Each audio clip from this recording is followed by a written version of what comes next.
Hello दोस्तों, तो कैसे हैं आप लोग? आई होप आप सब अच्छे होंगे।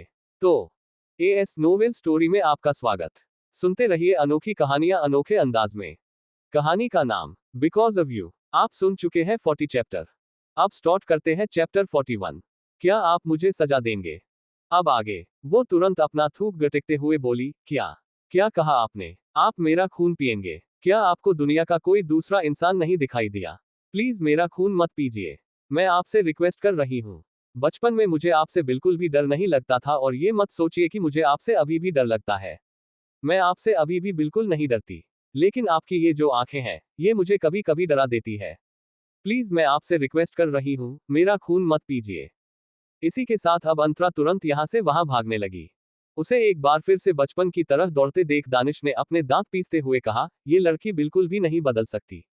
जैसे ये बचपन में थी, उसी तरह आज भी है। लेकिन जिन दो लड़कों का तुमने नाम लिया है, उनमें से एक को तो मैं कुछ नहीं करूंगा, लेकिन दूसरे को मैं अब छोड़ूंगा नहीं। उसे तुम्हारा दोस्त नहीं बनना चाहिए था।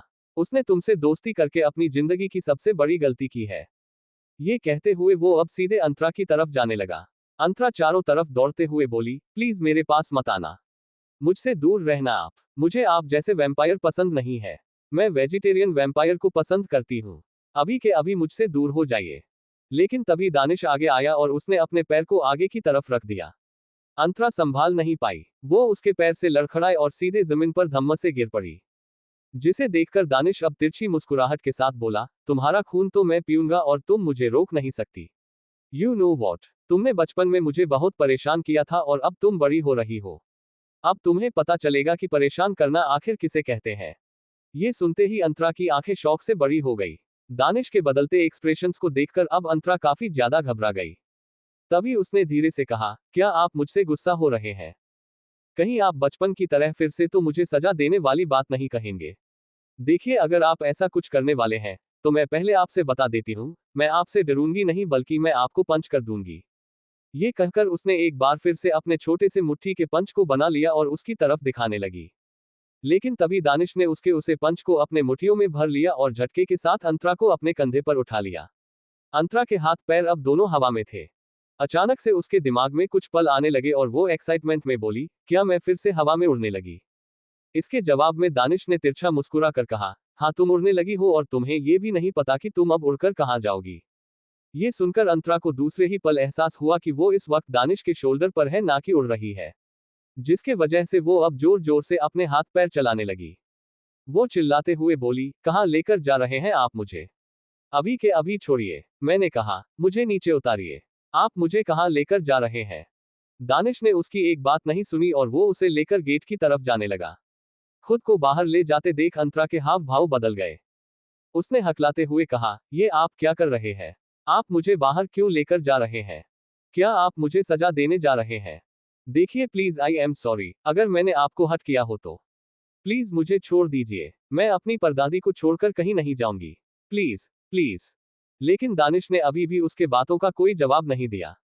पर वो जैसे ही गेट की तरफ बढ़ा, इस वक्त सामने से रोहित और नमन आए। रोहित और नमन ने जैसे अपने सामने का नजारा देखा, वो दोनों एक पल के लिए दंग रह गए।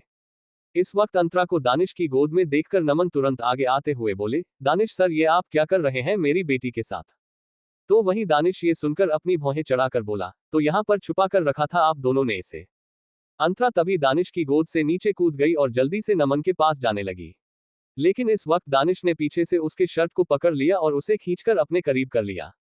अंतरा का मुंह बन गया और उसने चिढ़कर कहा, डैडी देखिए ना, बचपन वाले वैम्पायर फिर से वापस आ गए और अब ये मुझे कहीं लेकर जा रहे थे।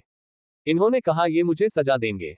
प्लीज डैडी, इन्हें यहाँ से भेज दो। मुझे ये बिल्कुल पसंद नहीं है। ये सुनते ही दानिश की भौहें आपस में चढ़ गई और वो गुस्से से नमन और रोहित की तरफ देखकर बोला, ये सारी गलती आप दोनों की है। आप दोनों ने मुझे इससे इतने सालों तक दूर रखा। इसे तो मैं याद भी नहीं हूँ। सिवाय मेरे भाई के इसे कोई याद नहीं है।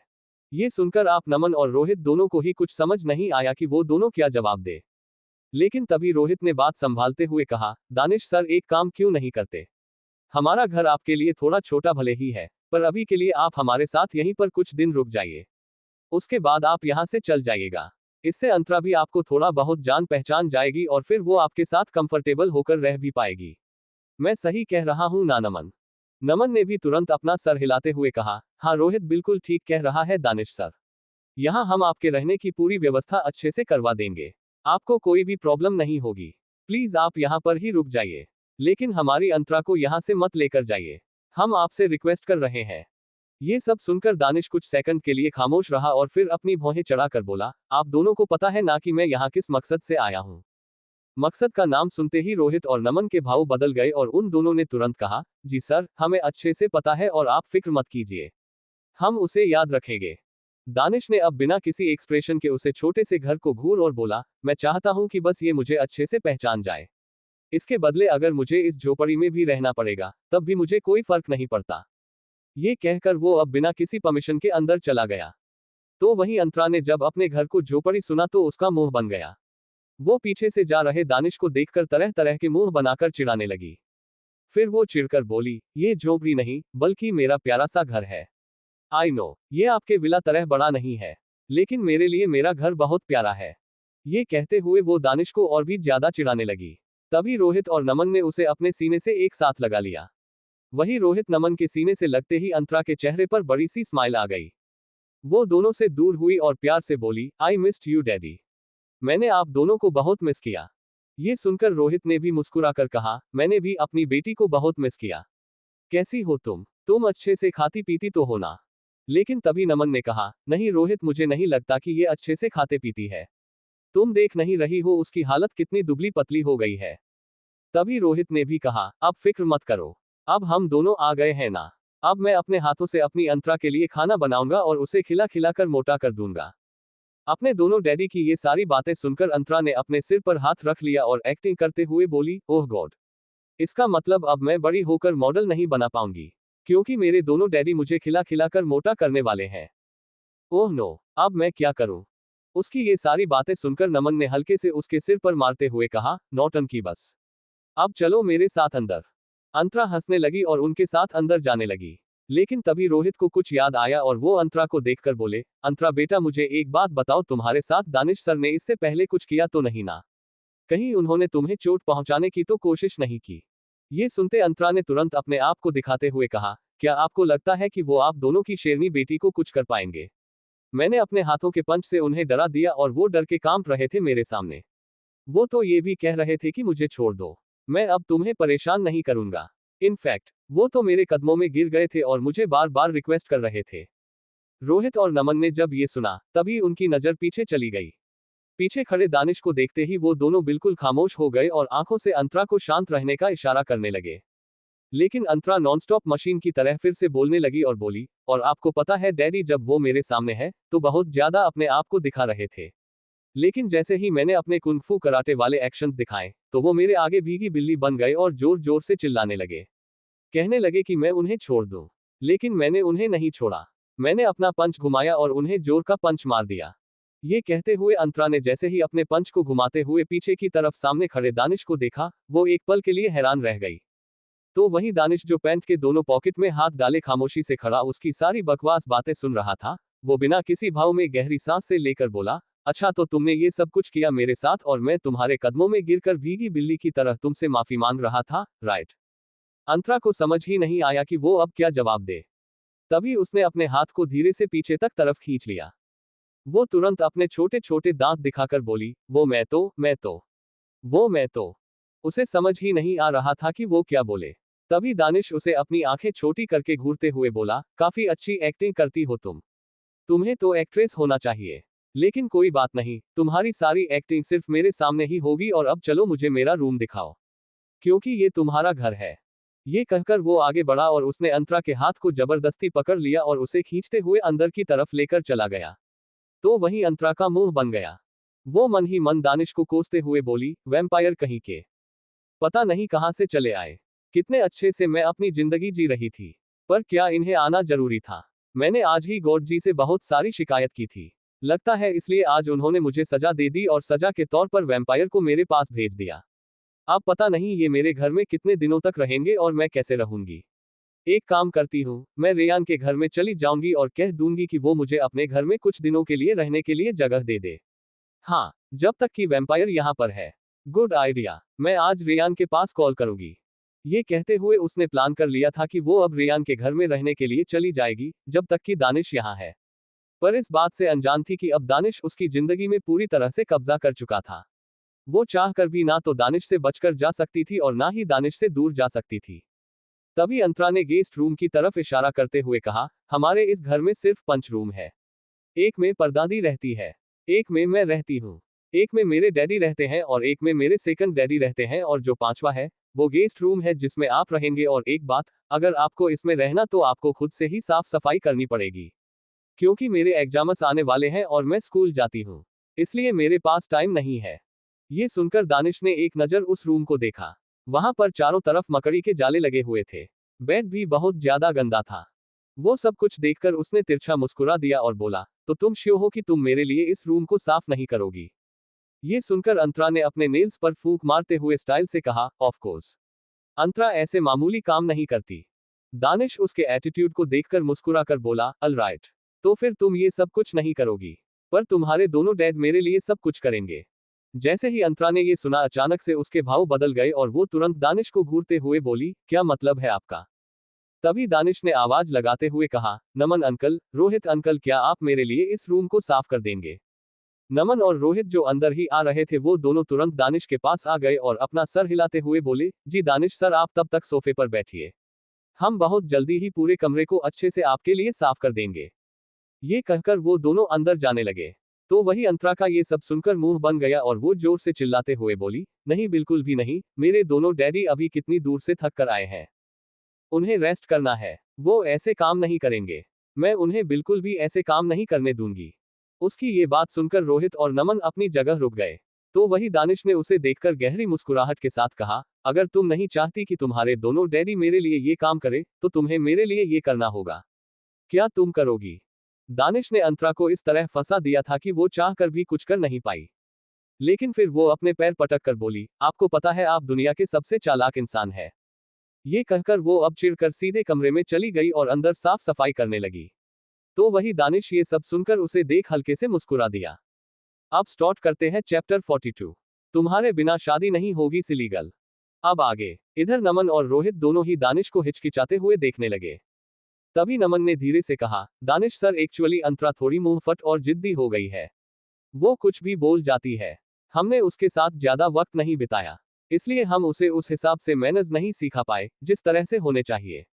पर प्लीज आप माइंड मत कीजिएगा। इसके जवाब में दानिश अपनी भौहें चढ़ाकर बोला, मुझे उसकी बदतमीजियों से कोई लेना देना नहीं है। ये सुनते ही रोहित ने हैरानी से कहा, लेकिन दानिश सर, जहां तक हमें पता है आप किसी की डिसरिस्पेक्ट को एक सेकंड भी टॉलरेट नहीं करते। पर मैं देख रहा हूं कि जिस तरह से अंतरा आपसे बात कर रही है, आप उसका ज्यादा जवाब नहीं दे रहे हैं। मुझे तो इस बात का डर लग रहा है कि आप कहीं अंतरा का किडनैप करवा कर उसे अपने तरीके से सज ना दें इन सब बदतमीजियों के लिए। रोहित की ऐसी इमेजिनेशन को देखकर नमन ने उसके पैर पर हल्के से मारा, तो रोहित ने मुंह बना लिया। लेकिन दानिश ने इसके जवाब में अंतरा को ध्यान से देखा, जो इस वक्त काफी ज्यादा बिजी थी साफ सफाई करने में, और उसे देखते हुए दानिश ने कहा, डोंट वरी, मैं उसे सजा नहीं दूंगा, क्योंकि अभी वो सजा पाने के लायक नहीं हुई है। लेकिन जिस दिन वो सजा पाने के लायक हो जाएगी, उस दिन मैं उसे छोड़ूंगा भी नहीं। ये कहकर उसने आसपास देखते हुए कहा, यहाँ दूसरा वॉशरूम कहाँ है? ये सुनकर रोहित ने तुरंत कहा, चलिए चलिए, मैं आपको लेकर चलता हूँ। जिसके बाद वो दानिश को लेकर दूसरे कमरे की तरफ बढ़ गया। लेकिन वही नमन के दिमाग में दानिश की कही आखिरी बातें चलने लगी और उसे सोचकर उसे कहीं ना कहीं डर लगने लगा। फिर उसने खुद से कहा, दानिश सर के कहने का मतलब क्या था? अंतरा जब उस लायक हो जाएगी तब उसे सजा देंगे, लेकिन वो किस लायक होगी और वो उसे किस चीज की सजा देंगे? पता नहीं क्यों, पर मुझे डर लग रहा है। शायद मैंने सबसे बड़ी गलती की है दानिश सर को अंतरा के बारे में बात कर। मुझे उन्हें बताना ही नहीं चाहिए था कि अंतरा कहाँ है, फिर इसके लिए चाहे हमारी जान क्यों ना चली जाए। ये कहते हुए नमन अब बहुत ही परेशान नजरों से अंतरा को देखने लगे, जो दुनिया से बेखबर अपने काम में डूबी हुई थी। उसे देखकर उन्होंने बेहद प्यार से कहा, मेरी बच्ची, अपने डैडी को माफ कर देना। शायद आपके डैडी वो डैडी नहीं बन पाए जो बनने के लिए आपसे बचपन में वादा किए थे। पता नहीं दानिश सर आगे क्या करेंगे, लेकिन मुझे बहुत डर लग रहा है। तभी रोहित ने उसे आवाज लगाया, तो फिर नमन रोहित की तरफ बढ़ गया। इधर अंतरा चारों तरफ साफ सफाई कर रही थी। उसने लगभग 1 घंटे में पूरा रूम अच्छे से साफ कर दिया था। रूम अब पूरी तरह से चमक रहा था। तभी दानिश कमरे के अंदर कदम रखा।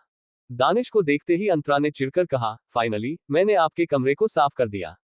ये सुनकर दानिश ने अपनी नजर चारों तरफ घुमाते हुए बोला, क्या तुमने इससे पहले कहीं साफ सफाई का काम किया है? अंतरा दानिश की ये बात सुनकर चिढ़ गई और बोली, आप मुझसे कहना क्या चाहते हैं? क्या मैं नौकरानी हूँ? देखिए आपको नहीं पता, पर मैं बहुत ज्यादा स्मार्ट हूँ। मुझे ये सारे काम बहुत अच्छे से करने आते हैं।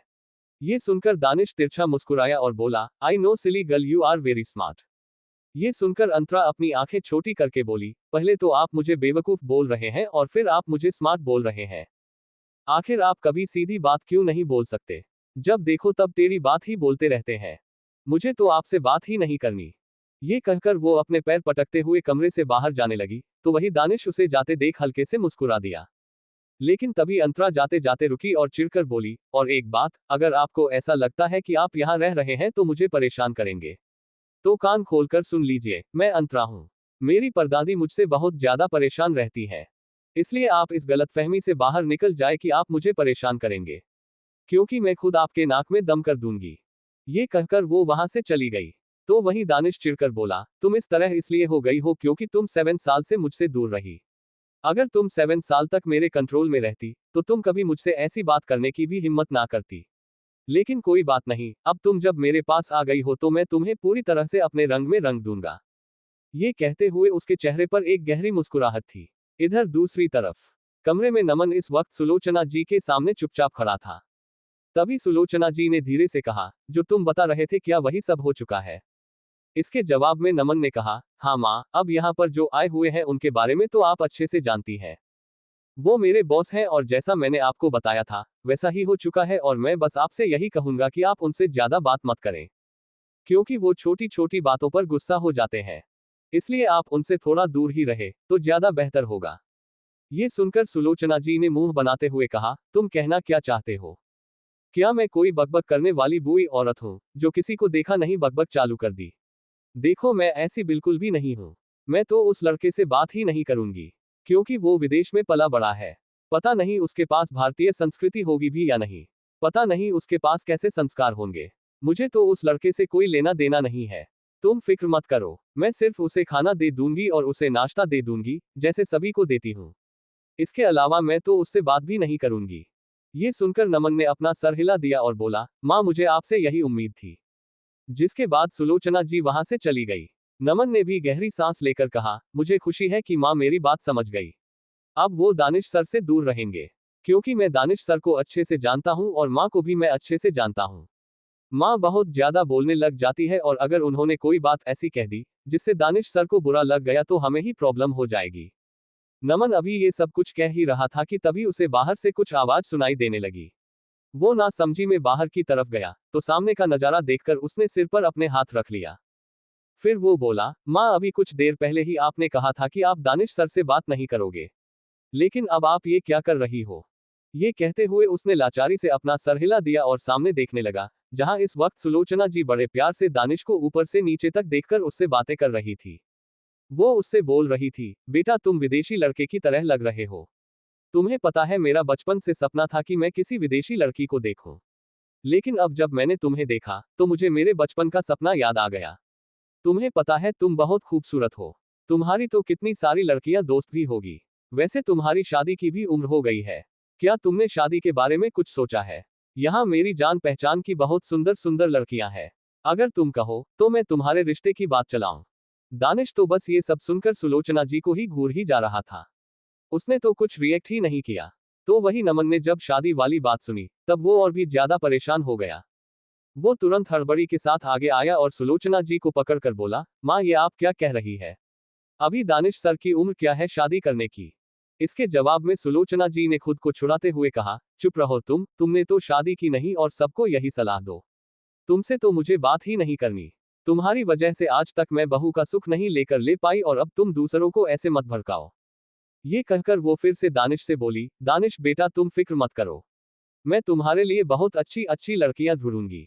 तुम तो इतने ज्यादा हैंडसम हो, तुम्हें तो बहुत अच्छी लड़कियां मिलेगी। तभी डाइनिंग टेबल के चेयर पर बैठी अंतरा सेब खाते हुए बोली, दादी वैम्पायर को वैम्पायर लड़की ही मिल सकती है, क्योंकि नॉर्मल लड़की के अंदर इतना खून नहीं होता जितना इन्हें पीना आता है। इसलिए आप वैम्पायर की दुनिया में चली जाइए और वहीं से उनके लिए कोई लड़की ढूंढ कर लाइए। ये सुनकर वो हंसने लगी। तो वहीं नमन ने ये सुन तो उसे अपनी आंखें दिखाते हुए बोले, अंतरा ये क्या बदतमीजी है, तुम दानिश सर से ऐसे नहीं बात कर सकती, उनसे माफी मांगो। ये सुनकर अंतरा ने मुंह बनाते हुए कहा, मैं क्यों माफी मांगू, मैं तो अपनी दादी को समझा रही हूं कि वो इनकी नॉर्मल लड़की से शादी करवाने की बात छोड़ दें, क्योंकि वैम्पायर कभी नॉर्मल लड़की से शादी नहीं कर सकते। इसके जवाब में अब दानिश ने आखिर में अंतरा को देखते हुए कहा, क्या मैं नॉर्मल लड़की से शादी नहीं कर सकता। अंतरा ये सुनकर मुंह बनाते हुए बोली, नहीं, क्योंकि आप एक वैम्पायर हो और मैंने वैम्पायर के बारे में बहुत पढ़ रखा है। वो अपनी दुनिया की लड़कियों से शादी करते हैं और वो बहुत सालों तक शादी भी नहीं करते। उसके जवाब में दानिश ने उसे अब गहरी नजरों से देखकर कहा, लेकिन एक दिन मैं शादी जरूर करूंगा और नॉर्मल लड़की से तो नहीं, पर हाँ दुनिया की सबसे अजीब लड़की से जरूर करूंगा। अजीब लड़की का नाम सुनकर अंतरा अपनी आंखें छोटी करके बोली, ऐसी कौन सी अजीब लड़की से आप शादी करोगे, और वैसे भी आप जिस तरह के हो आपको सिर्फ अजीब लड़की ही मिल सकती है। ये कहकर वो हंसने लगी। तो वहीं दानिश भी हल्के से मुस्कुराते हुए बोला, तुमने बिल्कुल ठीक कहा, मुझे सिर्फ दुनिया की अजीब लड़की ही मिल सकती है और मैं उससे ही शादी करूंगा। तभी अंतरा ने कहा, लेकिन मुझे शादी में जरूर बुलाइएगा, मैं भी देखूंगी वैम्पायर के साथ कौन सी अजीब लड़की शादी करती है। ये कहकर वो अपने कमरे की तरफ जाने लगी। दानिश उसे फिर से देखकर अपनी गहरी आवाज में बोला, तुम्हें तो जरूर शादी में रहना होगा क्योंकि तुम्हारे बिना तो शादी ही नहीं होगी। अंतरा ने और बाकी सब ने जैसे ही दानिश की ये बात सुनी, सभी एक पल के लिए हैरान हो गए। तभी अंतरा तुरंत दानिश की तरफ मुड़ी और बोली, क्या, अगर आप ऐसा कुछ सोच रहे हैं कि मैं आपकी शादी में पंडित वाला काम करूंगी, तो ऐसा कुछ भी नहीं है। हाँ मैं स्मार्ट हूं, पर इसका मतलब ये नहीं कि मैं पंडित जी की तरह शादी भी करवाऊं। आप किसी दूसरे पंडित को हायर कर लीजिएगा, मैं तो वहां पर सिर्फ गोलगप्पे खाने के लिए आऊंगी। वैसे आपकी शादी में ये सारे स्टॉल तो रहेंगे ना, जैसे गोलगप्पे के, छोले भटूरे के, डोसा के, पाव भाजी के, क्योंकि मुझे ये सब कुछ बहुत पसंद है और मैं तो भर भर के खाऊंगी। तभी नमन अब आगे आए और वो अंतरा के मुंह पर हाथ रखकर उसे कमरे की तरफ लेकर जाते हुए दानिश से बोले, दानिश सर अंतरा की तरफ से माफी मांगता हूं, मैंने आपसे पहले कहा था कि इसके मुंह पर स्टॉप नहीं है, ये नॉनस्टॉप बोलती रहती है। आई एम सॉरी, मुझे माफ कर दीजिए। अंतरा अपने हाथ पैर लगातार पटके जा रही थी, वो बोलने के लिए बहुत ज्यादा बेताब थी, लेकिन नमन उसे खींचते हुए कमरे में लेकर चले गए। तो वही सुलोचना जी ने चिढ़कर कहा, मेरा बेटा एक नंबर का पागल है, हमेशा बेचारी मेरी पोती को डांटा रहता है। तभी फिर वो वापस से दानिश को देखकर बोली, वैसे दानिश बेटा तुम्हारे माँ बाप कैसे हैं। वैसे नमन तो ज्यादा बताता नहीं है, लेकिन मैंने सुना है कि तुम अपने माँ बाप से बात नहीं करते, तुम ऐसा क्यों करते हो बेटा, माँ बाप ही तो तुम्हें इस दुनिया में लेकर आए हैं, तुम्हें एक बार अपनी माँ से जरूर बात करनी चाहिए। एक्स सुलोचना जी ने जैसे ही ये शब्द बोले, अचानक से दानिश जिसके चेहरे पर वो जो हल्की सी स्माइल थी, वो पूरी तरह से काली पड़ गई और दूसरे ही पल वो अपनी सर्दी निगाहों से उन्हें देखने लगा। रोहित जो वहां आ रहा था और उसने ये सब सुन लिया था, उसके हाथ पैर कांपने लगे। वो तुरंत दौड़ते हुए सुलोचना जी के पास आया और उनके मुंह पर हाथ रखकर उन्हें अब वो खींचते हुए रूम में लेकर जाने लगा। वो उन्हें वहां से ले जाते हुए दानिश से बोला, दानिश सर मैं माँ की तरफ से आपसे माफी मांगता हूँ, माँ मेरी कुछ भी बोलती रहती है, प्लीज इन्हें माफ कर दीजिए, ये बूढ़ी है, आपकी सजा को ये झेल नहीं पाएंगे, वैसे भी इनका एक पैर कब्र में है और एक पैर जमीन पर है, ये ज्यादा दिन तक जी नहीं पाएंगे, इसलिए आप इन्हें माफ कर दीजिए। सुलोचना जी ने जैसे ही ये सुना, वो चिढ़ गई और बोली, तुम दोनों हमेशा मेरे मरने की बात करते रहते हो, अभी मेरी उम्र क्या है, अभी कितने सारे बूढ़े आदमी मेरे पीछे पड़े रहते हैं, क्या तुम सबको पता भी है। रोहित अब अजीब नजरों से सुलोचना जी को घूरने लगा और मन ही मन बोला, ये बुढ़िया को खुद की जान की परवाह नहीं है, साथ में हमारी भी नहीं है। तभी सुलोचना जी ने चिढ़कर कहा, जरूर तुमने मन में मुझे बुढ़िया कहा है ना। ये सुनकर रोहित ने कहा, हाँ कहा है, लेकिन आपको कैसे पता चला। तभी सुलोचना जी ने उसे पीठ पर मारते हुए कहा, अभी के अभी निकल जाओ मेरे कमरे से, तुम दोनों दोस्त एक दूसरे की तरह ही हो, किसी को तो मेरी बात समझ ही नहीं आती। ये कहकर वो अपने कमरे में चली गई। तो वहीं रोहित ने गहरी सांस लेकर कहा, थैंक गॉड, वरना मुझे तो लगा कि आज हम मर ही जाएंगे। ये कहते हुए उसने जब सामने दानिश को देखा तो वहां दानिश नहीं था। ये देखकर रोहित ने जल्दी से कहा, दानिश सर कहाँ चले गए। ये कहकर वो आसपास दानिश को ढूंढने लगा, लेकिन दानिश उसे कहीं दिखाई नहीं दिया। अब स्टार्ट करते हैं चैप्टर 43, स्टॉप इट कंट्रोल। अब आगे। अंतरा ये सुनकर मुंह बनाते हुए बोली, नहीं, क्योंकि आप एक वैम्पायर हो और मैंने वैम्पायर के बारे में बहुत पढ़ रखा है। वो अपनी दुनिया की लड़कियों से शादी करते हैं और वो बहुत सालों तक शादी भी नहीं करते। अजीब लड़की का नाम सुनकर अंतरा अपनी आंखें छोटी करके बोली, ऐसी कौन सी अजीब लड़की से आप शादी करोगे, और वैसे भी आप जिस तरह के हो आपको सिर्फ अजीब लड़की ही मिल सकती है। कहकर वो हंसने लगी। तो वहीं दानिश भी हल्के से मुस्कुराते हुए बोला, तुमने बिल्कुल ठीक कहा, मुझे सिर्फ दुनिया की अजीब लड़की ही मिल सकती है और मैं उससे ही शादी करूंगा। तभी अंतरा ने कहा, लेकिन मुझे शादी में जरूर बुलाइएगा, मैं भी देखूंगी वैम्पायर के साथ कौन सी अजीब लड़की शादी करती है। ये कहकर वो अपने कमरे की तरफ जाने लगी। दानिश उसे फिर से देखकर अपनी गहरी आवाज में बोला, तुम्हें तो जरूर शादी में रहना होगा क्योंकि तुम्हारे बिना तो शादी ही नहीं होगी। अंतरा ने और बाकी सब ने जैसे ही दानिश की ये बात सुनी, सभी एक पल के लिए हैरान हो गए। तभी अंतरा तुरंत दानिश की तरफ मुड़ी और बोली, क्या अगर आप ऐसा कुछ सोच रहे हैं कि मैं आपकी शादी में पंडित वाला काम करूंगी, तो ऐसा कुछ भी नहीं है। हाँ, मैं स्मार्ट हूं, पर इसका मतलब ये नहीं कि मैं पंडित जी की तरह शादी भी करवाऊं। आप किसी दूसरे पंडित को हायर कर लीजिएगा, मैं तो वहां पर सिर्फ गोलगप्पे खाने के लिए आऊंगी। वैसे आपकी शादी में ये सारे स्टॉल तो रहेंगे ना, जैसे गोलगप्पे के, छोले भटूरे के, डोसा के, पाव भाजी के, क्योंकि मुझे ये सब कुछ बहुत पसंद है और मैं तो भर भर के खाऊंगी। तभी नमन अब आगे आए और वो अंतरा के मुंह पर हाथ रखकर उसे कमरे की तरफ लेकर जाते हुए दानिश से बोले, दानिश सर, अंतरा की तरफ से माफी मांगता हूं, मैंने आपसे पहले कहा था कि इसके मुंह पर स्टॉप नहीं है, ये नॉनस्टॉप बोलती रहती है। आई एम सॉरी, मुझे माफ कर दीजिए। अंतरा अपने हाथ पैर लगातार पटके जा रही थी, वो बोलने के लिए बहुत ज्यादा बेताब थी, लेकिन नमन उसे खींचते हुए कमरे में लेकर चले गए। तो वही सुलोचना जी ने चिढ़कर कहा, मेरा बेटा एक नंबर का पागल है, हमेशा बेचारी मेरी पोती को डांटा रहता है। तभी फिर वो वापस से दानिश को देखकर बोली, वैसे दानिश बेटा तुम्हारे माँ बाप कैसे हैं? वैसे नमन तो ज्यादा बताता नहीं है, लेकिन मैंने सुना है कि तुम अपने माँ बाप से बात नहीं करते। तुम ऐसा क्यों करते हो बेटा? माँ बाप ही तो तुम्हें इस दुनिया में लेकर आए हैं, तुम्हें एक बार अपनी माँ से जरूर बात करनी चाहिए। सुलोचना जी ने जैसे ही ये शब्द बोले, अचानक से दानिश, जिसके चेहरे पर वो जो हल्की सी स्माइल थी, वो पूरी तरह से काली पड़ गई और दूसरे ही पल वो अपनी सर्दी निगाहों से उन्हें देखने लगा। रोहित जो वहां आ रहा था और उसने ये सब सुन लिया था, उसके हाथ पैर कांपने लगे।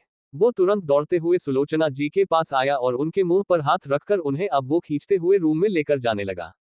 वो उन्हें वहां से ले जाते हुए दानिश से बोला, दानिश सर, मैं माँ की तरफ से आपसे माफी मांगता हूँ, माँ मेरी कुछ भी बोलती रहती है, प्लीज इन्हें माफ कर दीजिए।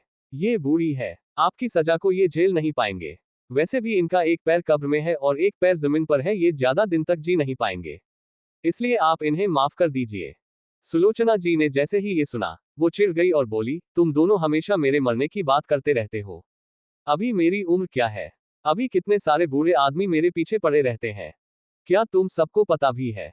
रोहित अब अजीब नजरों से सुलोचना जी को घूरने लगा और मन ही मन बोला, ये बुढ़िया को खुद की जान की परवाह नहीं है, साथ में हमारी भी नहीं है। तभी सुलोचना जी ने चिढ़कर कहा, जरूर तुमने मन में मुझे बुढ़िया कहा है ना? ये सुनकर रोहित ने कहा, हाँ कहा है, लेकिन आपको कैसे पता चला? तभी सुलोचना जी ने उसे पीठ पर मारते हुए कहा, अभी के अभी निकल जाओ मेरे कमरे से, तुम दोनों दोस्त एक दूसरे की तरह ही हो, किसी को तो मेरी बात समझ ही नहीं आती। ये कहकर वो अपने कमरे में चली गई। तो वहीं रोहित ने गहरी सांस लेकर कहा, थैंक गॉड, वरना मुझे तो लगा कि आज हम मर ही जाएंगे। ये कहते हुए उसने जब सामने दानिश को देखा तो वहां दानिश नहीं था। ये देखकर रोहित ने जल्दी से कहा, दानिश सर कहाँ चले गए? ये कहकर वो आसपास दानिश को ढूंढने लगा, लेकिन दानिश उसे कहीं दिखाई नहीं दिया। इधर दूसरी तरफ कमरे में नमन अंतरा के सामने खड़े थे और अंतरा चुपचाप अपना छोटा सिर नीचे झुकाए उनकी डांट सुन रही थी। अंतरा, अब ऐसी गलती दोबारा नहीं होनी चाहिए, नमन ने उसे डांटते हुए कहा। ये अंतरा ने बोरियत से कहा, डैड आप पिछले 15 मिनट से मुझे यही बात बता रहे हो, मैं समझ गई, आपको पता है ना कि आपकी बेटी कितनी ज्यादा स्मार्ट है। ये कहते हुए वो अपने बालों को स्टाइल से पीछे करने लगी। फिर नमन ने उसे घूरते हुए कहा, हाँ मुझे पता है मेरी बेटी कितनी स्मार्ट है, इसीलिए तो मुझे उसकी स्मार्टनेस पर कभी कभी बहुत ज्यादा गुस्सा आता है। ये सुनते ही अंतरा चढ़ गई और फिर तभी रोहित वहां जल्दबाजी से आते हुए बोला, नमन बहुत बड़ी प्रॉब्लम हो गई है। ये सुनते ही नमन ने फिर से कहा, अब क्या हुआ? दानिश सर कहाँ है? क्या मेरी माँ ने कुछ कह दिया उन्हें? इसके जवाब में नमन ने अपना सर तुरंत हाँ में हिलाया और बोला, हाँ तुम्हारी माँ ने दानिश सर से उनकी फैमिली का जिक्र किया और खासकर उनकी माँ का जिक्र किया। तब से दानिश सर यहाँ से गायब हो गए। जैसे ही नमन ने ये सुना वो एक पल के लिए हैरान रह गया। तो वहीं अंतरा ने जब ये सुना तो वो खुशी के साथ बोली, क्या आप सच कह रहे हैं? क्या वैम्पायर यहाँ से चले गए? वाह, मेरी दादी कितनी ग्रेट है, उन्होंने तो मेरी विश पूरी कर दी। तभी नमन ने गुस्से के साथ कहा, अंतरा स्टॉप इट। तुम्हें पता भी है दानिश सर के मॉम डैड के साथ उनका क्या इशू है। अगर तुम्हें इन सब के बारे में नहीं पता तो ऐसे खुश होने की भी जरूरत नहीं है। ये सुनकर अंतरा फिर चुप हो गई, क्योंकि उसे नमन की काफी ज्यादा डांट पड़ चुकी थी। तभी नमन ने रोहित से कहा, रोहित एक कम करो, तुम जाकर बाहर उन्हें ढूंढो और मैं आसपास गली मोहल्ले में पता करता हूँ। ये सुनकर रोहित ने अपना सर हाँ में हिला दिया और नमन वहां से बाहर निकल गया और रोहित भी वहां से बाहर चला गया। तो इधर अंतरा अभी भी मुंह बनाते हुए बोली, इसमें मेरी क्या गलती, मैं तो बस खुशी हो रही थी, क्या यहाँ खुश होना भी बुरा है। ये कहकर वो जाकर बेड पर लेट गई और सेब खाने लगी। इधर दूसरी तरफ इस वक्त ओबरॉय पैलेस में रोली किचन में काम कर रही थी। शेफ वहां पर डिनर रेडी कर रहे थे, रोली भी उनकी हेल्प करवा रही थी। तभी किचन में दृश्य आया। दृश्य ने रोली को देखकर मुस्कुराते हुए कहा, मॉम क्या आप मेरे लिए आज गाजर का हलवा बनाएंगे, मेरा बहुत दिल कर रहा है। ये सुनकर रोली ने मुस्कुराकर कहा, हाँ बेटा जरूर, लेकिन अचानक से तुम्हारा गाजर का हलवा खाने का क्यों मन करने लगा। इसके जवाब में दृश्य ने मुस्कुराते हुए कहा, क्योंकि मेरे दानिश भाई ने डैड को गुस्सा दिलाया है और उन्होंने एक तरह से डैड के ईगो को भी तोड़ दिया है, इसलिए मैं आज बहुत खुश हूँ। उसने जैसे ही ये कहा, रोली के चेहरे की स्माइल गायब हो गई। वो तुरंत आसपास देखने लगी और जल्दी से दृश्य के मुंह पर हाथ रखकर बोली, दृश्य तुम क्या बकवास कर रहे हो, तुम्हें पता है ना अगर तुम्हारे डैड ने ये सुन लिया तो वो तुम्हें कितना डांटेंगे। ये सुनकर दृश्य ने चिढ़कर कहा, तो मैं गलत ही क्या कह रहा हूँ, मैं बिल्कुल सही कह रहा हूँ। मुझे आज अपने दानिश भाई पर बहुत ज्यादा प्राउड फील हो रहा है, उन्होंने कितने आसानी से उनके ईगो को तोड़ दिया। मैं तो यही चाहता था कि एक दिन ऐसा आया जब दानिश भाई उनकी बात मानने से इनकार कर दे, और अब तो रात भी हो गई है, कल प्रेस कॉन्फ्रेंस है, दानिश भाई अभी तक यहाँ नहीं आए, इसका मतलब पूरे प्रेस कॉन्फ्रेंस में डैड की बेइज्जती होगी, चारों तरफ उनकी बदनामी होगी और ये सब कुछ देखकर मुझे बहुत अच्छा लगेगा। उसकी ये सारी बातें सुन रोली हैरान थी, उन्हें तो समझ ही नहीं आया कि वो दृश्य की ऐसी बातों का क्या जवाब दे। लेकिन तभी उसने उसे डांटते हुए कहा, दृश्य अब अगर तुमने ऐसी बातें सोची तो मुझसे बुरा कोई नहीं होगा, वो तुम्हारे डैड है और तुम्हें अपने डैड का नाम ऊंचा करने के बारे में सोचना चाहिए, ना कि इस तरह से उनके नाम को मिट्टी में मिलाने के बारे में। दृश्य ये सुनकर वहां से जाते हुए गुस्से से बोला, वो मेरे डैड नहीं है, बचपन से लेकर आज तक उन्होंने मुझे कोई प्यार नहीं दिया, अगर वो मेरे डैड होते तो उन्हें इस बात का एहसास होता कि मुझे एक डैड के प्यार की जरूरत है, पर वो तो हमेशा से सिर्फ और सिर्फ एक स्ट्रिक्ट पेरेंट की तरह ही मुझसे पेश आए हैं, इसलिए मुझे उनकी इज्जत की कोई फिक्र नहीं है और मुझे खुशी है कि कल उनकी इज्जत चारों तरफ तबाह होगी। ये कहकर वो वहां से चला गया तो वही रोली बस हैरानी से उसकी बातें ही सुनती रह गई। वो अभी चुपचाप वहां खड़ी थी कि तभी उनका फोन अचानक से बज उठा। अपना फोन बजते देख रोली ने हैरानी के साथ कहा, मेरे फोन पर किसका फोन आने लगा, क्योंकि रोली ने फोन भले ही ले रखा था पर आज तक कोई उसका अपना था नहीं जो उसे कॉल करता या उसका हाल चाल पूछता था। उसने बस दृश्य के लिए या फिर ध्रुव के लिए ही अपना फोन ले रखा था, क्योंकि जब दृश्य ट्रिप पर जाता था तब वो उससे फोन पर बात किया करती थी और वो ध्रुव से भी उसका हाल चाल पूछा करती थी और ध्रुव भी उससे बात किया करता था। इसके अलावा आज तक किसी ने उसके पास कोई कॉल नहीं किया था। लेकिन अचानक से इस कॉल को देखकर उन्हें समझ नहीं आया और उन्होंने जब अपना फोन उठाया तो उस पर अननोन नंबर था। अननोन नंबर को देखकर रोली ने खुद से कहा, ये किसका नंबर है, इस नंबर से तो पहली बार मुझे कॉल आ रहा है। ये कहते हुए वो साइड में गई और उन्होंने कॉल पिक किया, लेकिन कॉल पिक करते ही उन्होंने धीरे से कहा, हेलो कौन बोल रहा है, लेकिन उधर से कोई आवाज नहीं आई। तो रोली ने फिर से कहा, हेलो कौन बोल रहा है, लेकिन फिर से कोई आवाज नहीं आई। तो रोली को अब समझ नहीं आया कि वो क्या कहे। उसने खुद से कहा, जब बात नहीं करनी होती तो फिर कॉल क्यों किया। देखो आप जो कोई भी हो, अगर आप मुझे जानते हो तो प्लीज बताओ कि आप कौन बोल रहे हो, क्योंकि मुझे आपका नंबर याद नहीं आ रहा है एक्स। लेकिन उधर से किसी ने कुछ भी नहीं कहा, जिसे देखकर रोली परेशान हो गई। तभी शेफ ने रोली को आवाज लगाया, मैडम एक बार इस सूप को चेक कर लीजिए। ये सुनकर रोली ने अब चिढ़कर कहा, अगर आपको कुछ बात नहीं करनी तो आप दोबारा से कॉल मत कीजिएगा। जिसके बाद उसने चिढ़कर फोन कट कर दिया और खुद से बोली, पता नहीं कौन था जो मुझे इस तरह परेशान कर रहा था। वो ये कहकर वापस किचन की तरफ बढ़ गई। इधर दूसरी तरफ जयपुर। इस वक्त टेरेस पर दानिश अपने हाथ में फोन लिए खड़ा था और वो बस खामोशी के साथ फोन को ही घूरे जा रहा था। उसके चेहरे पर कोई भी एक्सप्रेशंस नहीं थे। तभी उसने अपने फोन पर पकड़ कस दी और उसे गुस्से के साथ अपने पॉकेट में डाल लिया और रेलिंग को कसकर पकड़ते हुए बोला, स्टॉप इट, कंट्रोल योरसेल्फ। ये कहते हुए उसने अपनी आंखें बंद कर ली। वहां काफी ठंडी हवाएं चल रही थी। तभी पीछे से एक आवाज आई, ओ, तो आप यहाँ पर हैं और मेरे दोनों डैडी आपको ढूंढने के लिए पूरा जमीन आसमान एक कर चुके हैं। अंतरा की आवाज सुनते ही दानिश के एक्सप्रेशंस बदल गए। वो पीछे मुड़ा तो उसकी नजर अंतरा पर चली गई। चांदनी रात पर चांद की रोशनी अंतरा के चेहरे पर डायरेक्ट पड़ रही थी, जिससे उसका छोटा सा चेहरा इस वक्त चमक रहा था। अंतरा को इस तरह चांदनी रात में देखकर दानिश ने चांद को देखा और फिर उसने अंतरा को देखा और उसने कहा, कोई डिफरेंस नहीं है तुम दोनों में। तुम दोनों एक जैसे हो, लेकिन तुम बेदाग हो। पर वो चांद बेदाग नहीं है, उसमें दाग है। दानिश की ऐसी अजीब बात सुनकर अंतरा को समझ नहीं आया। दानिश की बातें उसके सिर के ऊपर चली गई। उसने ना समझी में कहा, ये क्या बात कर रहे हैं आप? क्या आप कोई एस्ट्रोनॉट है जो ऐसे मून से जुड़ी हुई बातें कर रहे हैं? ये कहकर वो उसके पास आई और उसके तरफ एक कॉफी का मग बढ़ाते हुए बोली, वैसे मैं कभी किसी के साथ कॉफी शेयर नहीं करती, क्योंकि मैं दो दो मग कॉफी अकेले पीती हूँ और ये मेरा डेली का रूटीन है। मैं टेरेस इस पर आकर चांद को देखते हुए 2 मग कॉफी अकेले पी लेती हूँ। पर आज आप मेरे सामने हैं, तो इसलिए मैं आपके साथ अपनी कॉफी शेयर कर रही हूँ। मेरी एक कॉफी का हमेशा एहसान मानिएगा आप। ये कहकर उसने उसकी तरफ मग बढ़ा दिया। तो वहीं तुम्हें दानिश ने अपनी भौहें चढ़ाकर उस कॉफी के मन को घूरा और बोला, लेकिन मुझे कॉफी पसंद नहीं। ये सुनते अंतरा अपनी आंखें बड़ी करके बोली, पर क्यों? इसके जवाब में दानिश ने कहा, क्योंकि मुझे ब्लैक कॉफी पसंद है और मैं बच्चों वाली कॉफी नहीं पीता।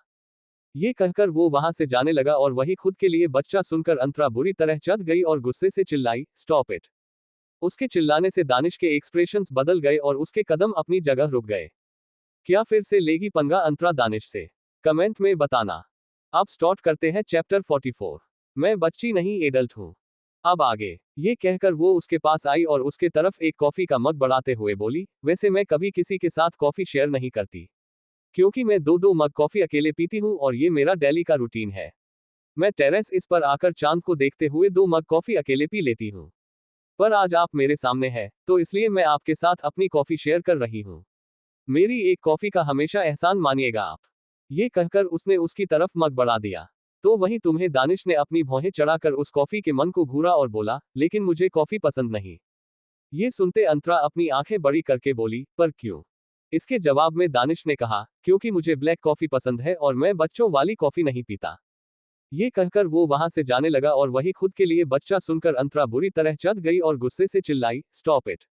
उसके चिल्लाने से दानिश के एक्सप्रेशंस बदल गए और उसके कदम अपनी जगह रुक गए। अंतरा की गुस्से से चिल्लाने की आवाज सुनकर दानिश के कदम अपनी जगह रुक गए और वो अपनी भौहें आपस में चढ़ाते हुए उसके तरफ मुड़ा और बोला, व्हाट हैपेंड? इसके जवाब में अंतरा ने दांत पीसकर कहा, मुझे सब कुछ पसंद है, लेकिन जब कोई मेरे उम्र के लिए मुझे इस तरह से टॉन्टिंग करता है या फिर मेरा मजाक बनाते हैं, वो बिल्कुल भी नहीं पसंद। मैं कोई बच्ची नहीं हूँ, बल्कि मैं अब बड़ी हो चुकी हूँ। इसलिए आइंदा से मुझे बच्चे कहने की गलती भी मत करना। उसकी ये बात सुनकर दानिश उसे ऊपर से नीचे तक घूरने लगा। वो उसके कंधे तक भी नहीं पहुंचती थी। दानिश ने उसे ध्यान से देखा और तिरछा मुस्कुरा कर बोला, ओके, तो फिर क्या तुम्हें सब कुछ पता है जो एक एडल्ट इंसान को पता होता है? ये सुनकर अंतरा ने उसी तरह अकड़ में कहा, ऑफ कोर्स, मुझे सब कुछ पता है। मैं बहुत इंटेलिजेंट हूँ। अपने पूरे स्कूल में मैं सबसे स्मार्ट लड़की हूँ। दानिश उसके मुंह से ये सुन अब गहरी मुस्कुराहट के साथ बोला, आई नो, तुम अभी भी बच्ची ही हो, इसलिए अब मुझसे बहस करने की कोशिश मत करो।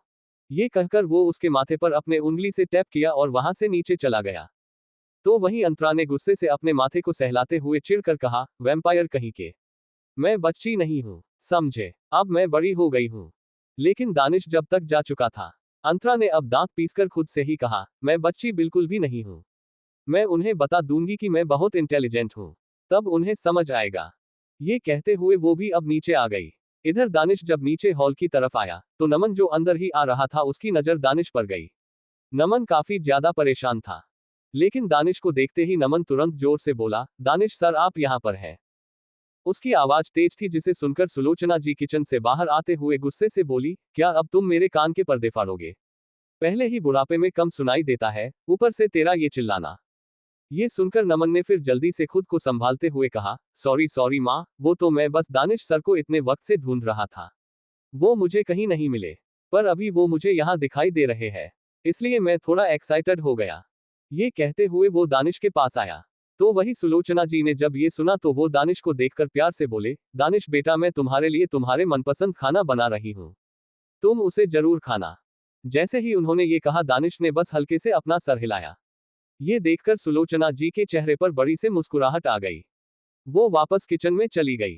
तो वहीं नमन दानिश के पास आते हुए बोला, दानिश सर कुछ देर पहले मेरी माँ ने आपसे जो कुछ भी कहा था उसके लिए आई एम सो सॉरी। मुझे नहीं पता वो इतना क्यों बोलती है, पर वो जब भी बोलती है तो बुरा ही बोलती है। प्लीज दानिश सर मैं आपसे रिक्वेस्ट कर रहा हूँ, आप उनकी बातों का बुरा मत मानना। दानिश ये सारी बातें सुन बिना किसी एक्सप्रेशन के बोला, मुझे उनकी बातों का कोई बुरा नहीं लगा। ये कहकर वो अपने कमरे की तरफ बढ़ गया। तो वहीं जब नमन ने सुना तो उसकी जान में जान आई। लेकिन तभी से कुछ याद आया। वो दानिश के कमरे में आया और थोड़ा सीरियस होकर बोला, दानिश सर विशाल सर का कॉल आ रहा है। वो मुझे अब तक 50 बार फोन कर चुके हैं, लेकिन आपकी वजह से मैंने अभी तक एक बार भी उनका जवाब नहीं दिया। पर शायद मुझे लगता है कि इस तरह उनके कॉल को अवॉइड करना सही नहीं है। क्या मुझे जवाब दे देना चाहिए? इसके जवाब में दानिश सोफे पर लीन होकर बैठ गया और बिना किसी एक्सप्रेशन के बोला, उन्हें थोड़ा और परेशान होने दीजिए। वैसे भी कल की प्रेस कॉन्फ्रेंस में मैं नहीं जाने वाला, इसलिए उनके फोन का जवाब देने से भी कोई मतलब नहीं है। ये सुनकर नमन ने थोड़ा परेशान होकर कहा, दानिश सर एक्चुअली मुझे लगता है कि आपको वहां जाना चाहिए। वो बहुत बड़ी प्रेस कॉन्फ्रेंस है। अगर आप वहां नहीं पहुंचे तो विशाल सर की बहुत बदतमी होगी। वहां सभी आपको पूछेंगे पर वो कुछ जवाब नहीं दे पाएंगे। इसलिए मुझे लगता है आपको एक बार और सोच लेना चाहिए। ये सुनकर दानिश अपनी भौहें चढ़ाकर बोला, अब आप मुझे सिखाएंगे कि मुझे क्या सोचना चाहिए क्या नहीं। ये सुनकर नमन अब चुप हो गया। उसे पता था कि उसकी कोई औकात नहीं थी दानिश के सामने कि वो दानिश कुछ भी एडवाइस दे सके या कुछ बता सके। लेकिन फिर भी उसे कहीं ना कहीं दानिश की फिक्र थी। वो जानता था कि विशाल किस तरह का इंसान था और अगर उसे गलती से भी पता चला कि दानिश इस वक्त उसके ही घर में रुका हुआ है और इंडिया में होने के बावजूद भी दिल्ली के प्रेस कॉन्फ्रेंस में नहीं पहुंचा, तो वो पता नहीं उसके साथ क्या करेंगे। और उसे सबसे ज्यादा डर अंतरा का था। अगर अंतरा के साथ कुछ भी होता है तो वो खुद को माफ नहीं कर पाएगा। ये सारी बातें सोचते हुए नमन ने फिर से कहा, वैसे दानिश सर क्या आप जयपुर में ही रहने वाले हैं? क्योंकि आप यहाँ के विला की भी साफ सफाई करवा रहे हैं। तो क्या अब आप वापस दिल्ली नहीं जाने वाले? इसके जवाब में दानिश ने अपना टैब ऑन किया और बोला, जब मेरा मन चाहेगा तब मैं वहां जाऊंगा, लेकिन अभी के लिए मैं यहाँ पर रिलैक्स होना चाहता हूँ। ये सुनकर नमन ने मुस्कुरा कर कहा, जरूर दानिश सर, आप यहाँ आराम से रहिए। आपको यहाँ किसी भी चीज की कोई कमी नहीं होगी। पर हाँ प्लीज मेरी बेटी और मेरी माँ की बातों को अवॉइड कीजिए। ये सुनकर दानिश ने कोई जवाब नहीं दिया। नमन को पता था कि दानिश कहीं ना कहीं ऐसा कुछ भी नहीं करने वाला, जिस वजह से वो थोड़ा रिलैक्स हो गया। वो वहां से बाहर निकल गया। इधर कुछ देर बाद डाइनिंग एरिया। इस वक्त सुलोचना जी डाइनिंग टेबल पर डिनर सर्व कर रही थी। उनके चेहरे पर मुस्कुराहट थी। वो मुस्कुराकर बोली, आज मैं दानिश को अपने खाने बनाने की तकनीक से पूरी तरह खुश कर दूंगी और फिर शायद वो मेरी बताई हुई लड़की के साथ शादी कर ले। तभी पीछे से रोहित आते हुए मुंह बनाकर बोला, बुढ़िया, दानिश सर के पीछे करोड़ लड़कियां पड़ी हुई है, सभी उनके पीछे दीवानी है, वो आपकी बताई हुई लड़की से शादी नहीं करने वाले। ये सुनते सुलोचना जी का मुंह बन गया और वो चिढ़कर बोली, रोहित तुम दोनों दोस्त आखिर समझते क्या हो खुद को? खुद तो शादी किया नहीं, बस दूसरों का घर तोड़ने पर लगे रहो और अगर तुमने अब एक बार भी ऐसी बात कही तो मैं तुम्हें खाना नहीं दूंगी। ये सुनते ही रोहित तुरंत अपने चेयर पर बैठकर मुंह बनाकर बोला, आप तो मेरी प्यारी माँ है ना, आप तो अपने बेटे को कभी भूखा नहीं रख सकते।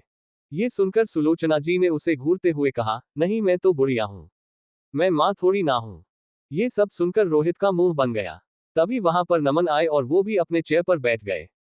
लेकिन तभी उनकी नजर दानिश के खाली चेयर पर गई, जिसे देखकर वो तुरंत अपनी जगह से उठते हुए बोले, मैं अभी दानिश सर को बुलाकर लेकर आता हूं। ये कहकर वो जाने को हुए। तभी सुलोचना जी ने कहा, तुम रुको, मुझे तुमसे कुछ बात करनी है। तभी उनकी नजर डाइनिंग एरिया में फुदकते हुए आ रही अंतरा पर गई। अंतरा को देखते ही उन्होंने कहा, अंतरा जाओ जाकर दानिश को बुलाकर लेकर आओ। उससे कहना कि मैंने उसके लिए उसकी मनपसंद की बहुत अच्छी अच्छी डिशेज बनाई है, इसलिए वो जल्दी आ जाए। अंतरा जो अपने चेयर पर बैठने ही जा रही थी, ये सुनकर वो चिढ़ गई और उसने तुरंत चिढ़ते हुए कहा, मैं ऐसा कुछ भी नहीं करने वाली। उसकी ये बात सुनकर सुलोचना जी ने उसे घूरते हुए कहा, वो हमारे मेहमान है, तुम्हें उनकी इज्जत करनी चाहिए। क्या तुमने पढ़ा नहीं है मेहमान भगवान के बराबर होते हैं? जाओ जाकर उन्हें लेकर आओ। तभी अंतरा अपनी आंखें बड़ी करते हुए बोली, तो क्या इसका मतलब वो हमारे भगवान है? इसके जवाब में सुलोचना जी ने कहा, वो हमारे भगवान है। तभी अंतरा फटाक से बोली, तो फिर आपने उन्हें मंदिर में क्यों नहीं बिठा लेती? सुबह शाम उनकी आरती किया करिए और उन्हें धूप, दीप, अगरबत्ती दिखाया करिए। अगर आपसे नहीं होता, तो मैं खुद ही कल सुबह से ये काम करूंगी। ये कहकर वो पैर पटकते हुए सीधे दानिश के कमरे की तरफ बढ़ गई। तो वहीं उसकी बात सुनकर सुलोचना जी ने चिढ़कर कहा, तुम्हारी बेटी बहुत बिगड़ गई है नमन। तभी नमन ने मुस्कुरा कर कहा, कोई बात नहीं, आगे चलकर वो संभल जाएगी। इधर दूसरी तरफ अंतरा दानिश के कमरे के बाहर खड़ी थी। वो अपना छोटा सा सर कमरे के अंदर डाली और टुकुर टुकुर चारों तरफ देखने लगी। उसे वहां कोई भी दिखाई नहीं दिया। जिसे देखकर अंतरा ने मुंह बनाकर कहा, पर यहाँ तो वो वैम्पायर है ही नहीं। कहीं वो चला तो नहीं गया। वैसे अच्छा ही है वो यहाँ से चला जाए, तभी बेहतर है। लेकिन अभी वो कह रही थी कि तभी किसी ने उसके छोटे से सर को अपने बड़े से हाथ में पकड़ लिया। अंतरा चौंक गई और जोर से चिल्लाते हुए बोली, कौन है? कौन है? छोड़ो मुझे। लेकिन उस इंसान ने उसके सर को पकड़कर सीधे अपनी तरफ खींच लिया। अंतरा ने सामने देखा तो दानिश से इस वक्त नाइट आउटफिट में खड़ा था। दानिश को देखकर अंतरा ने तुरंत अपने आप को छुड़ाते हुए कहा, ये क्या कर रहे हैं आप? छोड़िए मुझे। ये सुनकर दानिश अपनी भौहें चढ़ाकर बोला, किसी के पर्सनल स्पेस में इस तरह से घुसना या ताका झांकी करना इल्लीगल होता है। क्या तुम्हें ये नहीं पता? ये सुनते ही अंतरा ने तुरंत अपना सरना में हिलाते हुए कहा, नहीं नहीं, मैं यहाँ पर ताका झांकी नहीं कर रही थी। बल्कि मैं तो आपको बुलाने के लिए आई थी। डिनर रेडी है, प्लीज चलिए, डिनर कर लीजिए भगवान जी। उसने जब भगवान जी कहा, तो ये सुनकर दानिश के एक्सप्रेशंस बदल गए और वो उसे अपनी आंखें छोटी करके घूरते हुए बोला, व्हाट डिड यू से? इसके जवाब में अंतरा अपनी टिमटिमाते आवाज में बोली, मैंने आपको कहा कि चलिए डिनर कर लीजिए भगवान जी, वरना डिनर ठंडा हो जाएगा। तो फिर शायद आप नाराज हो जाएंगे और कहीं आपने हमें पाप दे दिया, तो हम तो कहीं के नहीं रह जाएंगे ना। उसकी ये सारी मेलोड्रामाटिक बातें सुनकर दानिश अब अपने हाथों की मुठियां बनाते हुए बोला, तुम ये सब कुछ कहां से सीखती हो? ऐसी बकवास बातें तुम्हें कौन सिखाता है? ये सुनकर अंतरा ने मुंह बनाकर कहा, मैं बकवास नहीं कर रही हूं। बल्कि अभी अभी दादी ने कहा कि भक्त मेहमान भगवान होते हैं। तो आप हमारे घर में मेहमान बनकर आए हैं, इसलिए आप हमारे भगवान हुए। अब चलिए। ये कहकर वो अपने बालों को पीछे झटकते हुए इतराते हुए सीधे वहां से बाहर निकल गई। तो वहीं दानिश उसे जाते हुए बस घूरता रह गया। आखिर में उसने अपने हाथों की मुठियां बनाते हुए कहा, सिली गर्ल, तुम एक बार फिर से मेरे पेशेंस का टेस्ट ले रही हो। ये कहते हुए वो भी सीधे उसके पीछे बढ़ गया। इधर डाइनिंग एरिया में अब सभी अपने अपने चेयर पर बैठे हुए थे। दानिश को नमन ने हेड चेयर दे दिया था और इस वक्त वो वहीं बैठा बस चुपचाप डिनर को ही घूरे जा रहा था। लेकिन अंतरा तो जैसे किसी भूखे शेर की तरह डिनर पर टूट पड़ी थी। वो बिना किसी मेहनत के हाथों से ही लगातार खाए जा रही थी। कुछ खाने उसके मुंह में थे, तो कुछ उसके मुंह से बाहर निकल रहे थे। उसका मुंह बड़ा सा फुला हुआ था। तभी रोहित ने धीरे से उसे देखकर कहा, अंतरा बेटा प्लीज जानवरों की तरह मत खाओ। ये सुनते ही अंतरा ने चिढ़कर कहा, पर डैडी मैं तो इसी तरह खाऊंगी। आपको पता है सुबह से मैंने खाना नहीं खाया। मैं बहुत ज्यादा भूखी हूँ और आज तो दादी ने क्या लाजवाब खाना बनाया है। ये सुनते ही सुलोचना जी ने बड़ी सी मुस्कुराहट के साथ कहा, मुझे तो पहले ही पता था मेरा बनाया गया खाना इतना लाजवाब और लजीज होता है कि कोई भी उंगलियां चाटते रह जाए। लेकिन ये कहते कहते वो दानिश को देखने लगी, जिसने अभी तक एक टुकड़ा भी नहीं खाया था। दानिश को देखकर उन्होंने ना समझी में कहा, लेकिन दानिश बेटा अभी तक तुमने क्यों नहीं खाया? क्या तुम्हें ये पसंद नहीं आया? क्या ये दिखने में अच्छा नहीं है? ये सुनकर अब सभी दानिश को देखने लगे। तो वहीं दानिश ने जब अपना सिर उठाया, तो उसकी नजर सीधे अंतरा पर ही चली गई। क्योंकि अंतरा उसके सामने ही बैठी हुई थी और इस वक्त उसके मुंह में चावल का पूरा बंडल भरा हुआ था, जो उसके मुंह से आधा गिर रहा था। उसे इस तरह खाते देख दानिश अपनी भौहें आपस में चढ़ाकर बोला, क्या तुम किसी जू से भागकर यहाँ पर आई हो? क्योंकि तुम मुझे इंसान की तरह नहीं लग रही। इस तरह से तो कोई एनिमल ही खा सकता है। ये सुनते ही अंतरा जो अपने खाने पर ध्यान दे रही थी उसके एक्सप्रेशन बदल गए और वो गुस्से से दानिश को देखने लगी और वही बाकी सब अंतरा को देखकर जोर जोर से। अब स्टार्ट करते हैं chapter 45। Are you mad silly girl? अब आगे। उसने जब भगवान जी कहा, तो ये सुनकर दानिश के एक्सप्रेशंस बदल गए और वो उसे अपनी आंखें छोटी करके घूरते हुए बोला, व्हाट डिड यू से? इसके जवाब में अंतरा अपनी टिमटिमाते आवाज में बोली, मैंने आपको कहा कि चलिए डिनर कर लीजिए भगवान जी, वरना डिनर ठंडा हो जाएगा। तो फिर शायद आप नाराज हो जाएंगे और कहीं आपने हमें पाप दे दिया, तो हम तो कहीं के नहीं रह जाएंगे ना। उसकी ये सारी मेलोड्रामाटिक बातें सुनकर दानिश अब अपने हाथों की मुठियां बनाते हुए बोला, तुम ये सब कुछ कहां से सीखती हो? ऐसी बकवास बातें तुम्हें कौन सिखाता है? अंतरा ने मुंह बनाकर कहा, मैं बकवास नहीं कर रही हूं, बल्कि अभी अभी दादी ने कहा कि मेहमान भगवान होते हैं। तो आप हमारे घर में मेहमान बनकर आए हैं, इसलिए आप हमारे भगवान हुए, अब चलिए। ये कहकर वो अपने बालों को पीछे झटकते हुए इतराते हुए सीधे वहां से बाहर निकल गई। वहीं दानिश उसे जाते हुए बस घूरता रह गया और आखिर में उसने अपने हाथों की मुठ्ठियां बनाते हुए कहा, सिली गर्ल, तुम एक बार फिर से मेरे पेशेंस का टेस्ट ले रही हो। ये कहते हुए वो भी सीधे उसकी पीछे बढ़ गया। इधर डाइनिंग एरिया में अब सभी अपनी अपनी चेयर पर बैठे हुए थे। दानिश को नमन ने हेड चेयर दे दी थी और इस वक्त वो वहीं बैठा बस चुपचाप डिनर को ही घूरे जा रहा था, लेकिन अंतरा तो जैसे किसी भूखे शेर की तरह डिनर पर टूट पड़ी थी। वो बिना किसी मेहनत के हाथों से ही लगातार खाए जा रही थी। कुछ खाना उसके मुंह में था तो कुछ उसके मुंह से बाहर निकल रहा था। उसका मुंह बड़ा सा फुला हुआ था। तभी रोहित ने धीरे से उसे देखकर कहा, अंतरा बेटा प्लीज जानवरों की तरह मत खाओ। ये सुनते ही अंतरा ने चिढ़कर कहा, पर डैडी मैं तो इसी तरह खाऊंगी, आपको पता है सुबह से मैंने खाना नहीं खाया। मैं बहुत ज्यादा भूखी हूँ और आज तो दादी ने क्या लाजवाब खाना बनाया।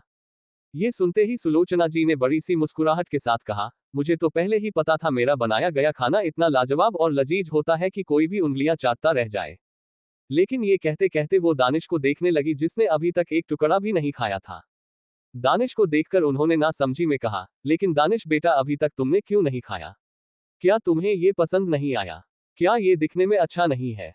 ये सुनकर अब सभी दानिश को देखने लगे। वहीं दानिश ने जब अपना सिर उठाया तो उसकी नजर सीधे अंतरा पर ही चली गई, क्योंकि अंतरा उसके सामने ही बैठी हुई थी और इस वक्त उसके मुंह में चावल का पूरा बंडल भरा हुआ था, जो उसके मुंह से आधा गिर रहा था।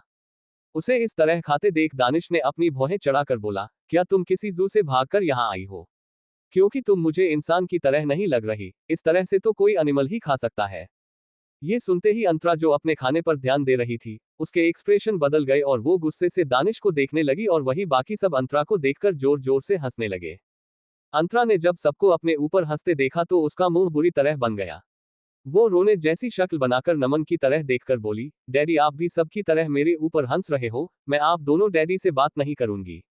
ये कहकर उसने वहीं पर खाना छोड़ दिया और पैर पटकते हुए सीधे कमरे में चली गई। तभी सुलोचना जी नमन और रोहित दोनों को डांटते हुए बोली, क्या किया तुम दोनों ने?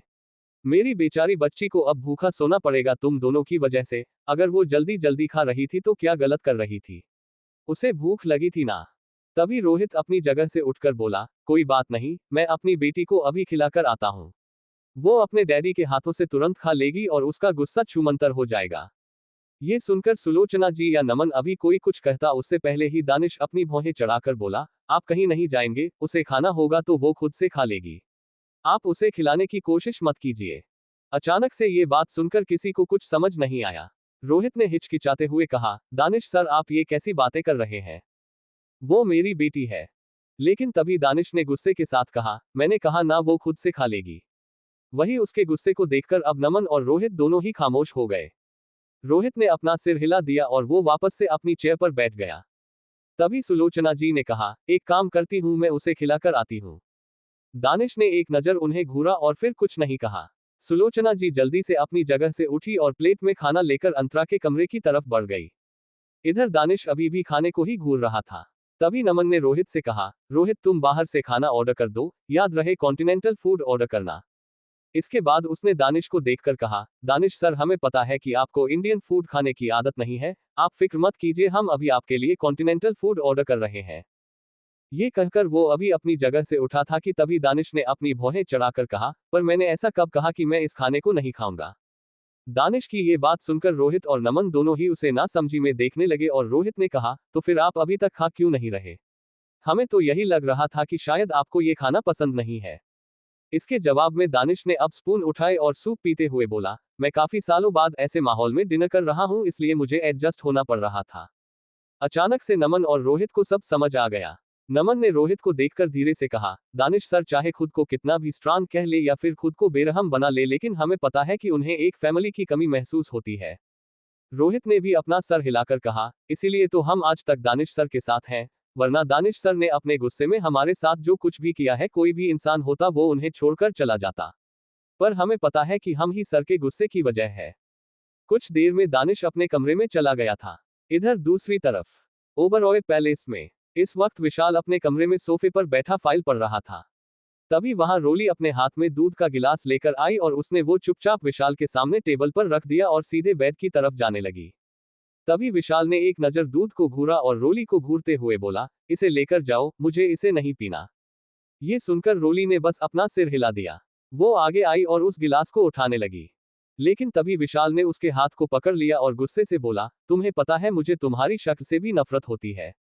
ये सुनकर रोली ने दर्द भरी मुस्कुराहट के साथ कहा, मुझे अच्छे से पता है आपको सिर्फ मेरी शक्ल से ही नहीं बल्कि मेरे पूरे वजूद से नफरत है। ये सुनकर विशाल ने गुस्से से उसके हाथ को झटक दिया और अपनी फाइल पढ़ने लगा। रोली ने कुछ नहीं कहा, उसने उस गिलास को उठाया और वो सीधे कमरे से बाहर निकल गई। उसके बाहर जाते ही विशाल ने गुस्से से टेबल पर उस फाइल को पटक दिया और बोला, दानिश दानिश दानिश, मैंने कभी सपने में भी नहीं सोचा था कि तुम मेरे बेटे होकर मेरे साथ ऐसा करोगे। पूरी दुनिया के सामने सिर्फ और सिर्फ मेरी बदनामी होगी। सब मुझसे पूछेंगे कि मेरे ओबरॉय खानदान के 3 बेटों में से दूसरा बेटा कहाँ गायब है। तो मैं क्या जवाब दूंगा उन्हें? पर तुम इस वक्त हो कहाँ? मुझे ये जानना है और अभी तक उस नमन ने मेरा फोन नहीं पिक किया है। एक बार वो मेरा कॉल पिक कर ले और एक बार मुझे पता चल जाए कि तुम कहाँ और किसके साथ हो। उसके बाद मैं ना तो उस इंसान को जिंदा छोड़ूंगा और तुम तो सोच भी नहीं सकते मैं तुम्हारे साथ क्या करूंगा। क्योंकि तुम अपने बाप को चाहे कितना भी बुरा क्यों ना समझ लो लेकिन तुम हमेशा रहोगे मेरे बेटे ही। ये कहते हुए विशाल सीधे वॉशरूम में चला गया, लेकिन इधर गेट पर छुपकर खड़ी रोली ये सब कुछ सुन रही थी और ये सब कुछ सुनकर उसने डरते हुए खुद से कहा, दानिश बेटा तुमने बहुत बड़ी गलती कर दी है, तुम्हें ऐसा नहीं करना चाहिए था। तुम्हें इस तरह से अपने डैड को गुस्सा नहीं दिलाना चाहिए था। पता नहीं जब तुम यहाँ वापस आओगे तो तुम्हारे डैड तुम्हारे साथ क्या करेंगे। मुझे तुम्हारी बहुत फिक्र हो रही है। काश मैं तुमसे बात कर पाती लेकिन तुमने तो इतने सालों में मुझसे बात ही नहीं की। ये कहते हुए रोली की आंखों में आंसू आ गए और वो वहां से नीचे चली गई। अगली सुबह दानिश इस वक्त बेड पर अपनी आंखें बंद किए लेटा था। तभी उसके कानों में जैसे किसी मंदिर की घंटी बजने की आवाज सुनाई देने लगी और वो आवाज काफी तेज थी क्योंकि वो घंटी उसके सीधे कान की तरफ ही बजाई जा रही थी और तभी उसे आसपास लवेंडर की खुशबू आने लगी और उसे आग का भी एहसास हुआ। ये सब एहसास पाते ही उसने दूसरे पल झटके के साथ अपनी आंखें खोल दी और अपने सामने के नजारे को वो एक पल देखता रह गया। इस वक्त सामने अंतरा अपने हाथ में आरती की थाली और घंटी लिए खड़ी थी। वो दानिश की आरती उतार रही थी और उसके कान में घंटी बजा रही थी। ये सब कुछ देखकर दानिश ने गुस्से के साथ कहा, what the hell is this? ये क्या बेवकूफी कर रही हो तुम? Are you mad silly girl? इसके जवाब में अंतरा ने मासूमियत के साथ कहा, आप इस घर के भगवान जी हो इसलिए मैं आपकी आरती उतार रही थी, अब चुपचाप बैठ जाइए। ये कहकर वो वापस से दानिश की आरती करने लगी और आरती गाने लगे। जय वैम्पायर देवता, जय जय वैम्पायर देवता, आप इस घर में आए, मेरा खून पिए, इससे अच्छी बात हमारे लिए क्या हो सकी। जय वैम्पायर देवता, लेकिन अब आप इस घर से भाग जाए, यही हमारी इच्छा है। जय जय वैम्पायर देवता। उसकी ये सारी बातें सुनकर दानिश पूरी तरह आज स्पीचलेस हो गया था। वो अपने सामने खड़ी बेवकूफ लड़की को देखकर जैसे रिएक्ट करना ही भूल गया हो और तभी उसने दूसरे ही पल बेहद गुस्से के साथ कहा, स्टॉप इट, बंद करो ये सब। दानिश के चिल्लाने से अंतरा एकदम से चौंक गई और वो दूसरे पल अपने कदम पीछे लेकर अपने दांत दिखाकर बोली, सॉरी सॉरी, लगता है मैंने कुछ ज्यादा ही भगवान जी को प्रसन्न कर दिया। कोई बात नहीं भगवान जी, अब आप आराम से सो जाइए। लेकिन अब आप सोएंगे कैसे? मैंने तो पहले ही आपकी नींद डिस्टर्ब कर दी। ये कहकर वो हंसते हुए सीधे कमरे से बाहर भाग निकली। दानिश गुस्से के साथ पिलो को कसकर पकड़कर बोला, इस लड़की ने तो मेरी नाक में दम कर दिया। मैंने कभी सोचा नहीं था कि ये लड़की ऐसी होगी। एक बार मेरा तुम पर काबू आ जाए फिर मैं तुम्हें बताऊंगा कि। ये कहते कहते उसने अपनी बात अधूरी ही छोड़ दी और फिर तभी वहां पर दौड़ते हुए नमन आया। नमन दानिश को इस तरह गुस्से में देख घबराते हुए बोला, दानिश सर क्या हुआ?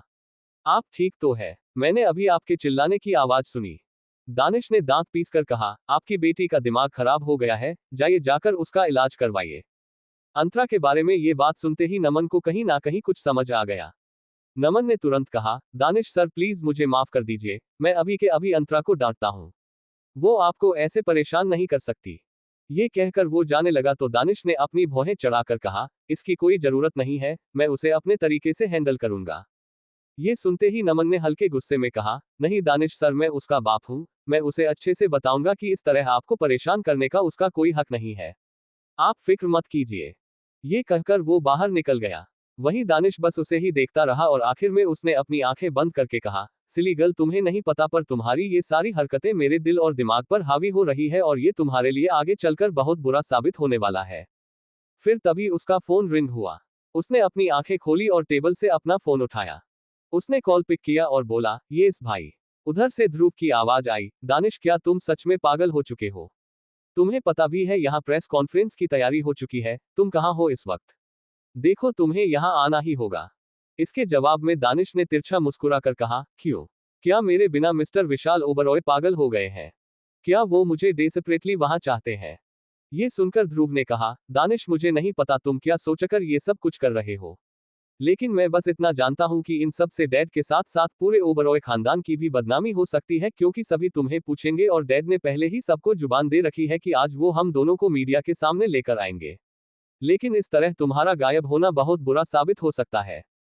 लेकिन तभी दानिश ने गुस्से के साथ दांत पीसकर कहा, ये सब कुछ डैड को मेरे साथ 7 साल पहले वो सब कुछ करने से पहले सोचना चाहिए था। क्या उन्हें ये नहीं पता था कि हर एक इंसान का दिन आता है और अब मेरा दिन आ चुका है?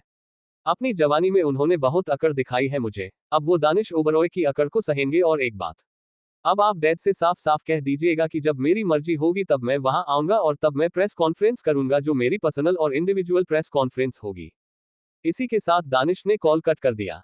वही ध्रुव जो अपने कमरे में खड़ा ये सब कुछ सुन रहा था, वो अब लाचारी से फोन देखने लगा। लेकिन तभी कमरे में गुस्से भरी आवाज आई, क्या तुमने अभी दानिश से बात की? ये सुनते ही ध्रुव एक पल के लिए हड़बड़ा गया और तुरंत पीछे देखने लगा। तो दोस्तों आज के लिए बस इतना ही। मिलेंगे अगली वीडियो में। बने रहिए एएस नोवेल स्टोरी के साथ। अभी तक आपने चैनल को सब्सक्राइब नहीं किया है तो प्लीज वीडियो को लाइक करें, कमेंट करें, शेयर करें और चैनल को सब्सक्राइब अवश्य करें। धन्यवाद दोस्तों, अपना और अपने परिवार का ख्याल रखिए। Bye bye.